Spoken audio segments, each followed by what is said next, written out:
I stood there in the dusty parking lot of Jake's real estate office in Bozeman, Montana, the kind of place where the mountains loom like silent guardians and the air smells like pine and possibility. My hand hovered over the door handle of his pickup truck, but I was frozen, listening to sounds that twisted my gut like a bad rodeo fall. My little girl, Emily, 5 years old and full of sunshine, was chattering away to Jake's receptionist inside about the big surprise we had for Daddy. In my other hand, I gripped that lottery ticket so hard the edges were creasing, $20 million. The kind of windfall that could turn our struggling ranch life into something out of a dream. But right now, all I could hear from behind that office door was a woman's giggle, Jake's husky whisper, and the telltale creak of his desk that made my face flush hot and my heart pound like it was trying to escape my chest. Let me rewind to how this nightmare started. That morning had felt like a gift from the heavens. I woke up at dawn, like always, in our modest ranch house outside town, where the sun rises over the Rockies and paints everything gold. I fixed breakfast for Jake and Emily, biscuits and gravy, her favorite, while Jake scrolled through his phone, barely glancing up. It had become our routine lately, him distant, me telling myself it was just the stress of the market. Real estate in Montana wasn't booming like it used to, and we'd been scraping by, arguing about bills. His fancy boots, the steak dinners at the local saloon he insisted on, that new silver belt buckle that cost more than my monthly paycheck from teaching at the elementary school. After seeing Emily off to kindergarten with her backpack slung over her tiny shoulders, I stopped at the gas station on the edge of town for coffee. Old Hank behind the counter, with his weathered cowboy hat, grinned and mentioned the Powerball jackpot had hit $20 million. Worth a shot. Sarah darlin', he said with a wink. I never played the lottery, felt like tossing money into the wind, but something nudged me. I pulled $5 from my wallet. My own earnings from grading papers late at night. Not our joint account that Jake kept tabs on. I picked numbers quick. Emily's birthday. Our anniversary. Jake's lucky 13 from his rodeo days. I forgot about it until afternoon. Back home unloading feed for the horses. The tickets sat on the kitchen counter, mocking me. The draw was last night, so I checked the app on my phone, half laughing at myself. My breath caught when the first number matched. Then another, and another, all 6. I refreshed the page, heart racing, then called the hotline, voice shaking. The robot voice confirmed it. Jackpot winner. I sank to the linoleum floor, staring at that slip of paper. $20 million. After taxes, still life-changing. My mind jumped to Jake, how thrilled he'd be. How it'd erase our debts. Maybe buy that extra acreage we'd eyed for years, with room for Emily to ride her pony. Maybe it'd bring back the Jake I married, the one who'd spin me around the dance floor at the county fair, bring wildflowers from the hills, actually ask about my day instead of grunting responses. I wanted that spark back, that family joy. So I signed the ticket, Sarah Lynn Harper, my maiden name still on there from habit, and tucked it safe in my purse. I picked Emily up early, fibbing to her teacher about a family matter. Where are we going? Mommy, she asked, buckling into her booster seat. Surprise and Daddy at work with the best news ever. Sweetie. Her eyes lit up like fireworks. Is it a new pony? Or Disneyland? Better, I thought, grinning. The drive to Bozeman took 45 minutes through winding roads flanked by evergreens and cattle ranches. I'd visited Jake's office a few times in our 7 years hitched. He ran a small firm selling land to out-of-staters dreaming of the Wild West. He liked keeping work separate, said it helped him focus. Though I wished he'd bring me to client barbecues more. The building was a low-slung log structure, fitting the Montana vibe, with a sign out front, Harper Realty. We parked, Emily skipping ahead, her boots kicking up dust. Inside, the receptionist, Mrs. Ellis, smiled and offered Emily a coloring book. The hallway led to Jake's corner office, plaques on the walls boasting top seller awards. As we neared, I rehearsed my reveal, maybe make him guess, build the excitement. Then I heard it, a woman's soft moan, Jake's low chuckle, the desk groaning under weight. My boots rooted to the spot. Emily tugged my hand. Mommy, sweetie, wait with Mrs. Ellis. Okay? Mommy needs to talk to Daddy alone first. She pouted but went, lollipop in hand.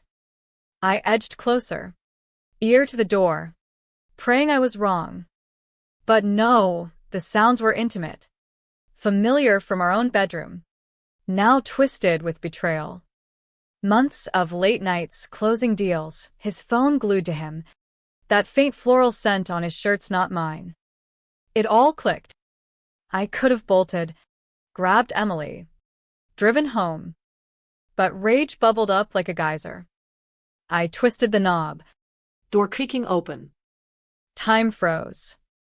Jake against his desk. Shirt open. Jeans low. The woman, Rachel, his young assistant from the office picnic last summer, pressed to him. Blouse undone. Skirt rumpled. They jumped apart. Rachel yelping. Jake's face draining pale. Sarah? What the? Get dressed, I said, voice ice cold. They fumbled, Rachel avoiding my eyes. Jake stammering. This ain't what it looks like. We were just... I pulled my phone, hit play on the audio I'd recorded outside. Their voices echoed. Damning. Jake went ashen. You recorded us? Damn right. Proof you can't deny. Rachel sat, trembling. Jake paced. Sarah. Please. Mistake. Stupid one. Didn't mean nothing. How long? Silence. Rachel whispered. 6 months. 6 months of lies. While I raised our girl. Kept our home. You told her we were on the rocks? Jake shifted. I might have said things were rough. Rough. We danced at the fair 2 weeks ago. You said you loved me last night. Rachel's face crumpled. Jake snapped at her to shut up. The ticket burned in my purse. I pulled it out. Came to share this. Won $20 million this morning. Their eyes widened. Greed flashing. Jake's tune changed quick. That's amazing. Changes everything. We can fix us. Buy that land. Give Emily the world. Forget the cheatin'? He nodded. Eager. Rachel eyed the door. I blocked it. Seat. We're talking this out. Jake grinned, thinking he had me. Community property. Right? Half's mine. We can work through this for Emily. There was his true colors. Not remorse, but entitlement. In Montana, lottery wins during marriage could be split, but I'd bought it with my separate cash. Still, doubt crept in. You're right, Jake. Practical talk. But inside, I seethed. I left them there, collected Emily, drove home in silence. That night, texts poured in sorry, angry, pleading. Ignored ing. Tucked Emily in, stared at the ticket. By morning, resolve hardened. I called a lawyer, one specializing in family law out west. The next day, I met with attorney Lisa Grant in her office downtown Bozeman, a no-nonsense woman with a reputation for handling messy divorces in ranch country. She listened as I spilled everything, the affair, the recording, the lottery. First things first, she said, leaning back in her leather chair. That ticket's yours. You bought it with separate property, your teaching salary, not joint funds. Montana's an equitable distribution state, not strict community property like California. Judges divide assets fairly, considering contributions. Conduct. His infidelity? That's marital misconduct. Could sway things your way. I nodded, relief washing over me. And custody? Emily's my world. Lisa smiled. Primary to you? Easy. His behavior shows instability. Will file for divorce, citing adultery. Request a temporary restraining order if needed. We drafted papers that afternoon. I felt a mix of vengeance and sorrow, revenge for the betrayal, but humane enough to think of Emily's future. Jake didn't deserve ruin, but he needed a wake-up. That evening, he came home late, reeking of whiskey from the saloon. Sarah, we gotta talk. Emily was asleep. Thank God. I showed him the recording. His face fell. Delete that. Please. No. I'm fillin' for divorce. He exploded. Over one slip? Think of Emily. And that money, it's ours. Yours? I bought it. He lunged for my purse. But I stepped back. Touch me, and I call the sheriff. He backed off, eyes wild. You'll regret this. I'll fight for half. For custody. Drag it out. Threats noted. I said, recording again. He stormed out. Lisa served him at work next day, humiliating, but necessary. He called, furious. You did this in front of everyone? You humiliated me first. Over weeks, discovery revealed more. Jake had been skimming from client escrows. Small amounts to fund his lifestyle. Gifts for Rachel. Bar tabs. Not huge, but illegal. Lisa dug deeper with a forensic accountant. Embezzlement. We can use this. But I hesitated. Press charges? That's prison. Humane side kicked in. Maybe leverage for settlement. Make him get help counseling. AA. For Emily's sake. Meanwhile, life on the ranch felt empty. Emily asked why Daddy wasn't home. He's working late. Sweetie. But he loves you.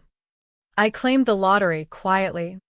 Through a trust to avoid publicity, common in the West where folks value privacy.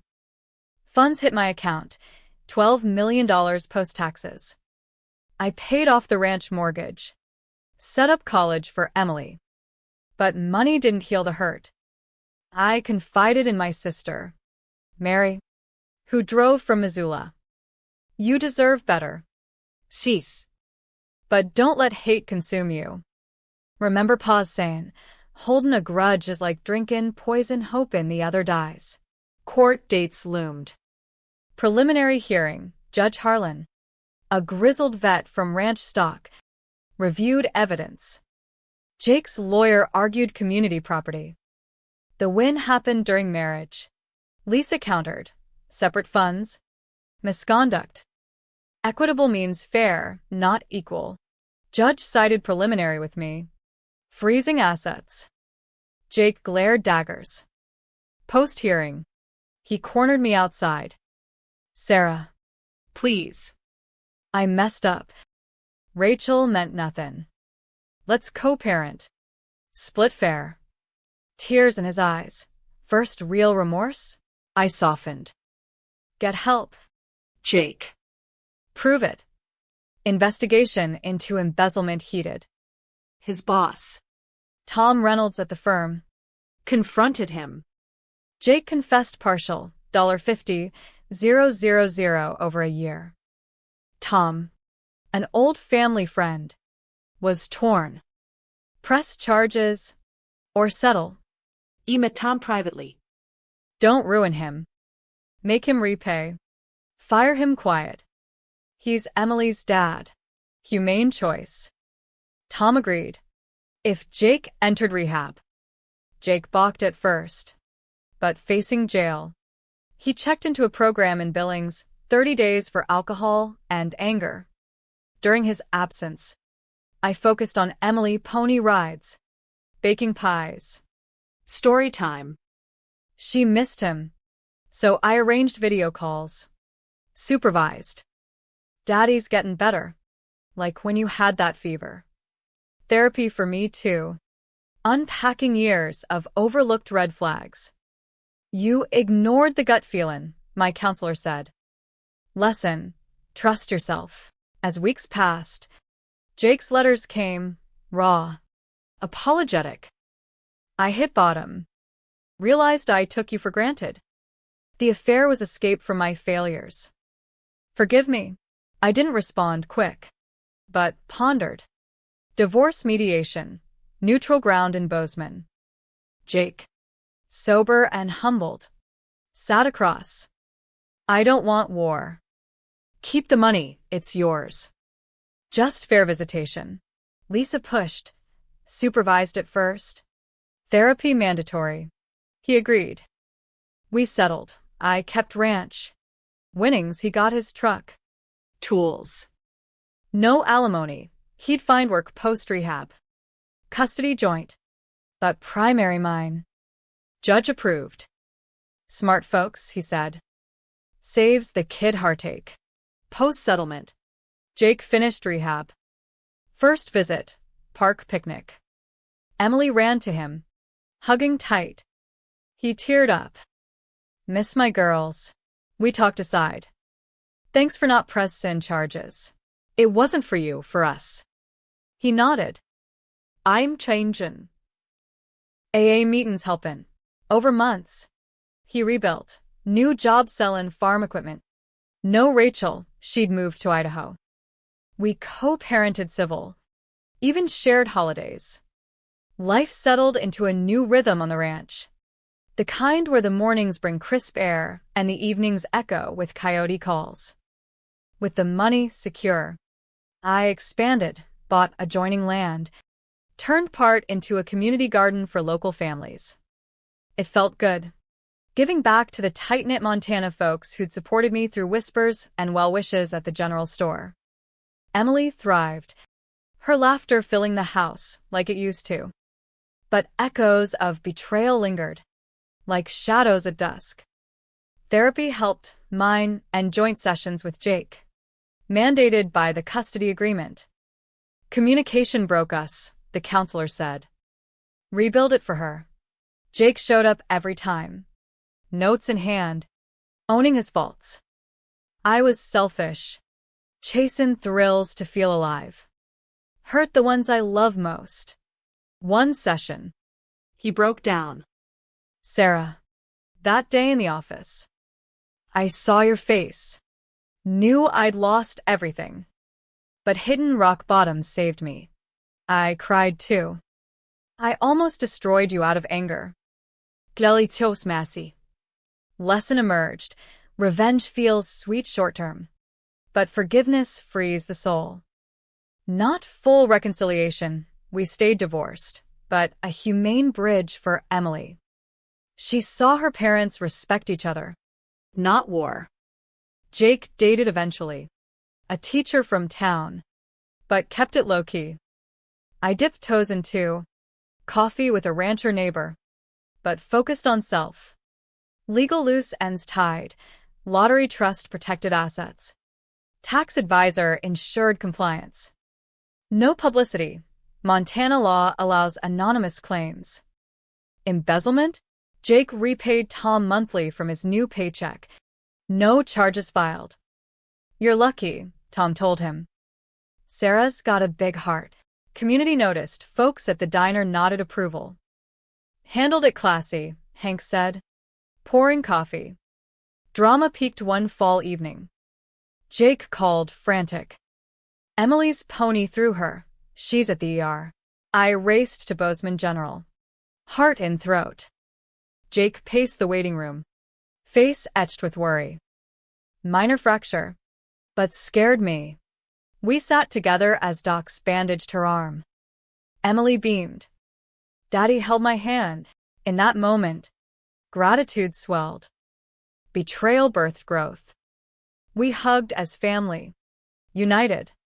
Winter brought reflection. Snow blanketed the ranch. Fires crackled. I started a support group for divorced parents in town, sharing stories, legal tips. In the West, we tough it out, I said at meetings. But a skin for help ain't weakness. Jake attended once, sharing his side. I cheated, lost it all. But redemption's possible if you work. Attendees nodded, inspired. Spring thawed, bringing renewal. Emily's birthday, joint party at the ranch.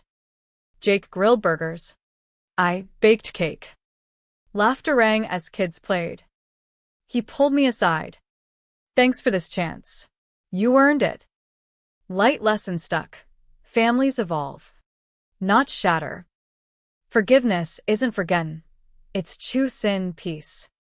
As summer rolled in, I traveled with Emily Yellowstone hikes, teaching her resilience. Life throws curveballs. Sweetie. Swing back with kindness. Jake joined some outings. Platonic. Trust rebuilt slow, like mending a fence. No romance. But partnership. The $20 million? Tool for good scholarships for local kids. Ranch upgrades. Not revenge fuel, but healing balm. The drama of that fateful day faded like old boot scuffs. But its lessons etched deep. In the American West, where vast skies remind you of bigger pictures, I found perspective. Jake's transformation continued. He volunteered at the local AA chapter, mentoring others. Paying it forward, he said. Emily adored their weekends, fishing in the Gallatin River. Him teaching her knots from his rodeo youth. Daddy's fun again, she beamed. I watched wary at first, but his consistency won me over. No more secrets, we shared calendars, discussed decisions openly. One hitch, Rachel resurfaced, emailing apologies. I was young, foolish. Sorry for the pain. I replied humane. We've moved on. Wish you well. Closure. Legal front quiet, divorce final. Assets divided fair. I gave Jake a small trust for Emily's sake. Voluntary. Not obligation, but for her future. He teared up. Didn't deserve this grace. Community involvement grew. I funded a women's shelter in Bozeman, inspired by my ordeal. Ribungkuting, lukaus carat. Sarah's tinin lemons to lemonade, Mary quipped. Jake attended. Proud. You built this from ashes. Nod to our past. Personal growth. I wrote a journal, turning pain to prose. Local paper featured it anonymous. Lottery winner's secret. Winning freedom. No details. Just inspiration. Readers wrote back. Sharing stories. Connection healed. Summer climax. Family reunion at the ranch. My folks from Wyoming. Jake's from Idaho. Tension loomed, but we navigated. Grandpa pulled Jake aside. You screwed up. Son. But owning it makes a man. Jake nodded. Emily's joy unified us. Fall brought reflection. Harvest Festival. Jake and I chaperoned Emily's class. Whispers faded. Respect grew. Model co-parents, a teacher said. Winter test. Blizzard stranded Jake at our place. Old sparks? No. Respectful talk by the fire. Grateful for this peace, he said. Me too. Spring renewal. Emily's school play. We sat together, applauding. Lesson clear. Betrayal breaks. But humanity rebuilds. Years blurred. But the core remained. Emily grew into a teen, strong like the Rockies. Jake and I, allies in her life. He remarried. A kind soul, I found love with a conservationist. Slow and steady. The money? Invested wise, eco-ranch. Charities. No regrets. Looking back, that office door opened to truth. Revenge tempted, but humanity won. Lesson. In life's lottery, true jackpot is grace. We gathered for Emily's graduation. Family whole in spirit. Free. Redeemed. At peace under western skies.